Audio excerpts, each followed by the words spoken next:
Hi welcome to hash నేను మీ మనోజ్. కౌన్ Banega CM. So కౌన్ Banega CM ఎందుకు పెట్టానంటే ప్రస్తుతానికి ఇప్పుడు వీళ్ళిద్దరి మధ్య మహారాజకీయాలు తిరుగుతున్నాయి. ఆ విషయం అందరికీ తెలుసు. కానీ ఇక్కడ ఒకటేంటంటే ఈ డెడ్ లాక్ సంబంధించిన ఒక చిన్న అనాలిసిస్ ఏం లేదు. మహా డెడ్ లాక్ ఎందుకు మహా డెడ్ లాక్ అన్నానంటే వాస్తవానికి అక్కడ రిజల్ట్ వచ్చినా కానీ ఇప్పుడు సీఎం ఇష్యూలో తర్జన భర్జన నడుస్తుంది. బీజేపీ ఇంకోటి చాలా మంది క్లారిటీగా తెలుసు ఏంటనేది. బీజేపీ నుంచే సీఎం అభ్యర్థి పక్కా ఉంటారని.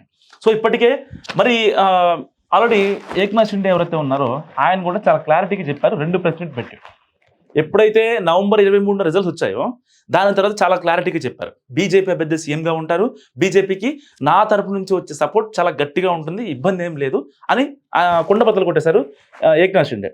సో ఇప్పుడు మరి మహారాష్ట్ర సీఎం ఎవరు అనే దానిపై ఎందుకు తర్జన భర్జన పడుతున్నారు అంటే ఇక్కడ ప్రాబ్లం ఎక్కడ వస్తుందంటే బీజేపీలో. The problem is BJP. ఎందుకు బీజేపీ అంటున్నానంటే బీజేపీలో ఒక వర్గం దేవేంద్ర ఫడ్నవీస్ని వ్యతిరేకిస్తుంది, ఒక వర్గం ఆయనే సీఎంగా ఉండాలని కోరుకుంటుంది. సో అఫ్కోర్స్ ఏక్నాథ్ షిండే కూడా ఆయన ఎవరైతే మరాఠీలు కొంతమంది మరాఠా ఫ్యాక్టర్ ఆయన మీద బలంగా ఉంటుంది కాబట్టి ఆయనే సీఎంగా ఉండాలని కోరుకునే వాళ్ళు కూడా ఉన్నారు. కానీ ఇక్కడ ఏక్నాథ్ షిండేని డైరెక్ట్గా చెప్పేశారు, నేను ఎట్టి పరిస్థితుల్లో నేను సీఎం రేస్లో లేను, బీజేపీ నుంచి అభ్యర్థి ఉంటారు, అది ఎవరైనా నాకు తెలియదు అన్నట్టుగా ఆయన ఇండైరెక్ట్గా హింట్ ఇచ్చారు. సో ప్రాక్టికల్గా మాట్లాడుకుంటే శివసేన నుంచి ఏక్నాథ్ షిండే లేరు. సో ఇప్పుడు దేవేంద్ర ఫడ్నవీస్ మాత్రమే ఉన్నారు సీఎం రేస్లో. సో సీఎం రేస్లో ఉన్నప్పుడు ఈయనకి ఏదైతే కొంతమంది అనుకూల వర్గం ఉందో, అంటే బీజేపీలో 2 వర్గాలు ఉన్నాయి, ఒకటి అనుకూలం, 2 వ్యతిరేకం. సో ఈ అనుకూల వర్గం ఏం చేస్తుందంటే ఎట్టి పరిస్థితుల్లో డిసెంబర్ 5న ప్రమాణ స్వీకారం ఉంటుందని చెప్పి చాలా గట్టిగా ప్లాన్ చేస్తుంది. సో దానికి తగ్గట్టుగానే ఎవరెవరిని పిలవాలి, రాష్ట్ర నాయకత్వం కానీ అయితే కేంద్ర నాయకత్వం కానీ వాళ్ళందరూ వాళ్ళ ప్లాన్స్లో వాళ్ళు ఉన్నారు, వాళ్ళు చాలా బిజీగా ఉన్నారు. సో బీజేపీలో ఇంకొక బీ టీం, అయితే దేవేంద్ర ఫడ్నవీస్ ఉన్న బీ టీం ఎవరైతే ఉన్నారో ఈ టీం మాత్రం లేదు, దేవేంద్ర ఫడ్నవీస్ని వ్యతిరేకిస్తుంది, ఆయన సీఎంగా ఉండకూడదు, ఎవరైనా కొత్త వాళ్ళని పెడితే బాగుంటుంది. సో అందుకనే నిన్న మనం వీడియో మాట్లాడుకున్నాం కదా. సో బీజేపీలో కొత్త సీఎంలు జార్ఖండ్, మహారాష్ట్ర, రాజస్థాన్ లాగా కొత్త సీఎంను పెడదాము అనే కాన్సెప్ట్ ఒకటి తెరపైకి వచ్చింది కదా. సో ఆ సోషల్ మీడియా ఫేక్ ప్రచారాలు చేస్తుంది ఈ బీజేపీలో ఉన్న బీ టీం. సో ఇప్పుడు దేవేంద్ర ఫడ్నవీస్ మాత్రం చాలా క్లారిటీగా ఉన్నారు. డిసెంబర్ 5న బీజేపీ ఫడ్నవీస్ పేరే అనౌన్స్ చేస్తుంది.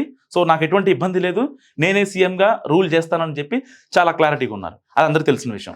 ఇక్కడ ఇప్పుడు కొత్త సీఎంలు వస్తారు, మహారాష్ట్ర కూడా కొత్త సీఎంఏ వస్తారట అనేది ఒక వర్గం ఏదైతే బీజేపీలో బీ టీం ఉందో ఆ వర్గం ప్రచారం చేయడం వల్ల ఆయన కొంచెం అంతర్మదంలో ఉన్నారు.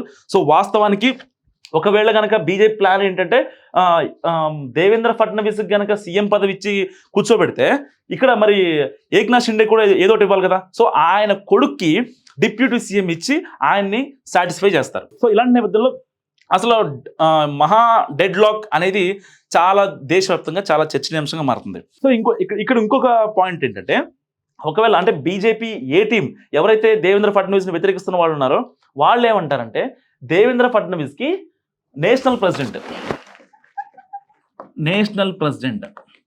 బీజేపీ నేషనల్ ప్రెసిడెంట్ ఇచ్చి ఆయన్ని సాటిస్ఫై చేస్తే ఇక్కడ వేరే వాళ్ళు కొత్త వాళ్ళని సీఎంగా పెట్టే ఛాన్స్ ఉందని చెప్పి అక్కడ సోషల్ మీడియా ప్లాన్ చేస్తుంది.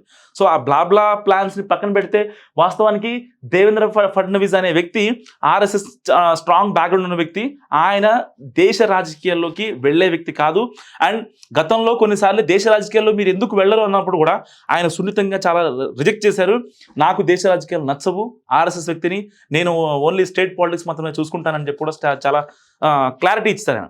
సో అలాంటి వ్యక్తి ఇప్పుడు మళ్ళీ దేశ రాజకీయాల్లో అనవసరమైన తలనొప్పి పెట్టుకోవడం చెప్పి చాలా మంది అనుకుంటున్నారు. ఆయన కూడా చాలా స్ట్రాంగ్గా ఉన్నాడు, నాకు ఎట్టి పరిస్థితుల్లో అలాంటి తలకాయ నొప్పులు హెడ్ఏక్లు వద్దని.